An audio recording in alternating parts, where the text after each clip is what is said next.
Hemos analizado la importancia de la información financiera, algunas herramientas de análisis como las razones financieras y la importancia de la administración del capital de trabajo. Hoy vamos a hablar de otro tema fundamental para el éxito de un negocio, la planeación financiera. Los negocios requieren recursos financieros para su operación. Por lo tanto, al igual que todo proceso administrativo, las decisiones con respecto a cómo obtener y cómo utilizar los recursos financieros dependen en un principio de una buena planeación. La planeación financiera, por su parte, se divide en dos partes. La primera de ellas es la planeación financiera de corto plazo, que más o menos hemos platicado, se refiere a la administración del capital de trabajo. Por otra parte, tenemos la planeación financiera de largo plazo. Esta se refiere a las inversiones de capital, es decir, aquellas adquisiciones que demandan grandes cantidades de dinero y de las cuales esperamos recuperar la inversión y tener una ganancia. Por ahora, nos concentraremos en hablar de una parte importante de la planificación financiera de corto plazo, la administración del capital de trabajo y una de las herramientas principales para su control, el flujo de efectivo operativo. El flujo de efectivo operativo es una herramienta que maneja el tesorero de una empresa o de un negocio. Consiste en hacer una proyección anticipada de los principales ingresos que se esperan obtener o bien de los principales gastos o erogaciones que se tiene el compromiso de cumplir. ¿Qué tan frecuentemente debe realizarse el flujo de efectivo operativo? Esto nos lo dirá la necesidad de información financiera y la cantidad de operaciones que la propia empresa requiera. Es decir, que podemos hacer un flujo de efectivo mensual, semanal, quincenal o inclusive trimestral. Pondremos un ejemplo para explicar cómo se debe hacer un flujo de efectivo operativo considerando un flujo operativo mensual. El ejemplo que mostramos a continuación nos muestra una tabla donde aparecen las 4 semanas de un mes. Semana 1, semana 2, semana 3 y semana 4. En principio, el cuadro nos muestra el saldo disponible en caja y bancos, es decir, el efectivo con el que vamos a iniciar nuestras operaciones. Como ven en el ejemplo, proponemos la cobranza de 3 facturas principales, factura 1, factura 2 y factura 3. La primera de ellos esperamos cobrarla en la primera semana. La semana 1 tenemos la factura 1. Para la semana 2, como ustedes pueden ver, no existe ninguna cobranza programada. La factura 2 se espera cobrar en la siguiente semana, que es la semana 3, y finalmente la última factura la cobraremos en la semana 4. Esto nos da un total de ingresos o efectivo disponible. En la semana 1 observamos también los principales gastos o compromisos que la empresa tiene que cubrir. Así podemos observar que se tiene programado un pago a proveedores, el pago de la renta y finalmente esto nos genera una erogación total o un total de egresos. El ejercicio consiste pues en determinar cuál es el saldo disponible al término de cada semana para poder tomar decisiones con el mismo. Observamos en el ejemplo que al término de la primera semana tenemos un efectivo disponible de 45,000 pesos.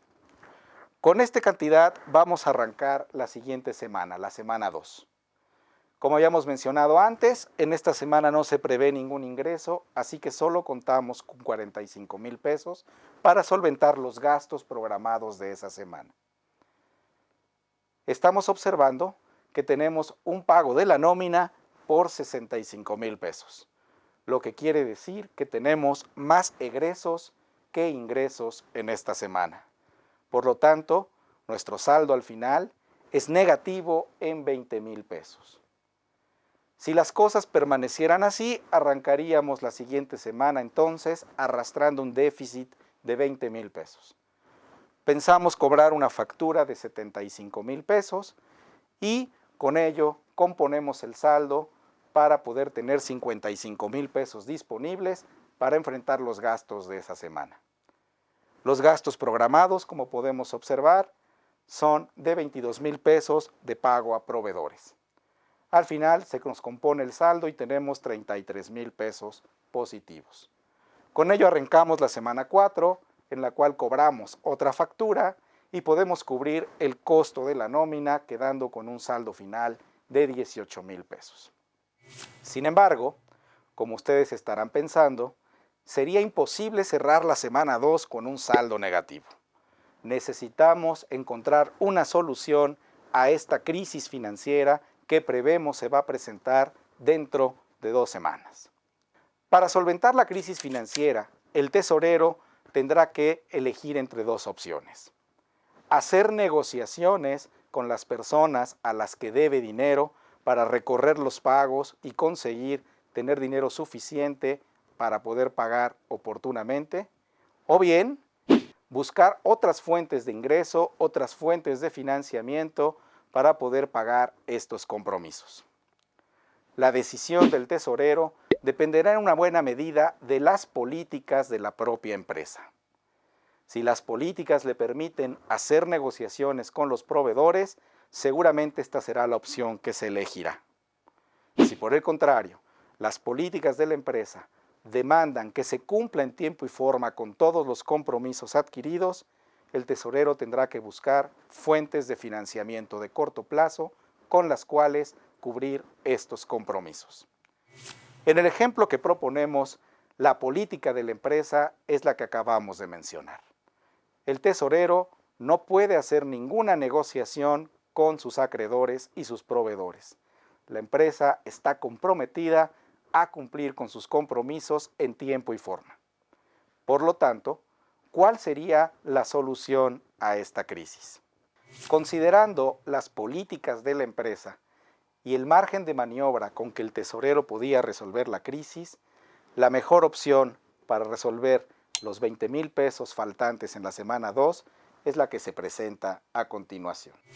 Si lo analizan, el tesorero decidió otorgar un descuento por pronto pago a la factura que cobraría en la última semana.